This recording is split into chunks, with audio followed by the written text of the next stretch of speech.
দর্শক, ঢাকা ১১ আসনে আছেন আমাদের সহকর্মী শুভ মাহফুজ, সরাসরি যুক্ত হচ্ছে তার সঙ্গে। শুভ, ঢাকা ১১ আসনে ভোট কেমন হতে যাচ্ছে, কি তথ্য আছে আপনার কাছে?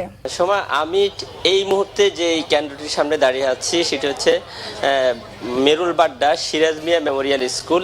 এই কেন্দ্রে অনেক ভোটার, অর্থাৎ ২০,০০০-এরও বেশি ভোটার রয়েছে। সকাল থেকে শান্তিপূর্ণভাবে এই কেন্দ্রে ভোট গ্রহণ চলছে।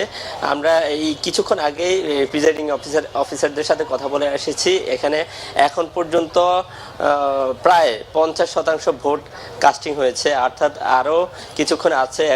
এখন এখানে ভোটারদের সারি রয়েছে। এখানে আমার চারপাশে যারা রয়েছে এরা মূলত কিছুক্ষণ আগে এখানে ভোট দিয়ে এসেছেন।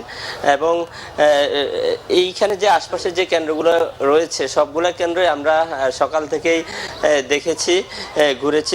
সবগুলো কেন্দ্রে এখন পর্যন্ত অন অ্যাভারেজে গড়ে প্রায় ৫০% বা ৫০%-এর কিছু ভোট কাস্টিং হয়েছে।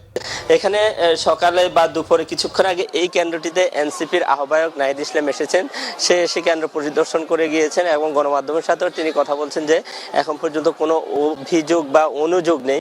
অর্থাৎ আমরা এর আগে যে নির্বাচন দেখতাম পক্ষে বিপক্ষে অভিযোগ থাকে, দাওয়া পাল্টা দেওয়া থাকে, সহিংসতা থাকে। আমরা আজকে সকাল থেকে এখন পর্যন্ত কোনো কেন্দ্রেই, বিশেষ করে ঢাকা ১১ এবং ১২ আসনের কোনো কেন্দ্রে আমরা সেরকম কোনো পরিস্থিতি দেখি নাই। অনেকটাই শান্তিপূর্ণভাবেই ভোট গ্রহণ চলছে।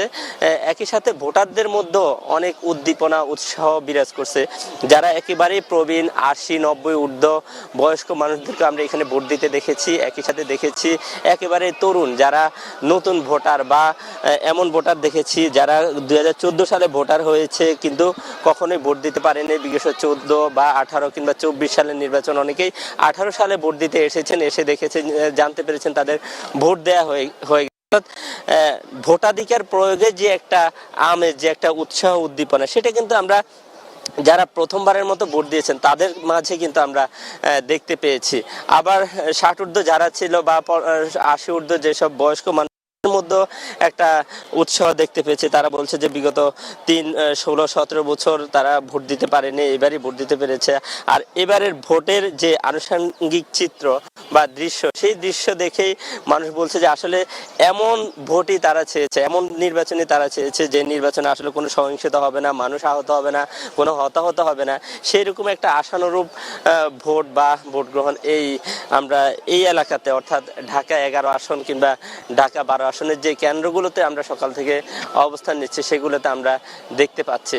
তো মোটামুটি শান্তিপূর্ণভাবে সময় এখানে ভোট গ্রহণ চলছে।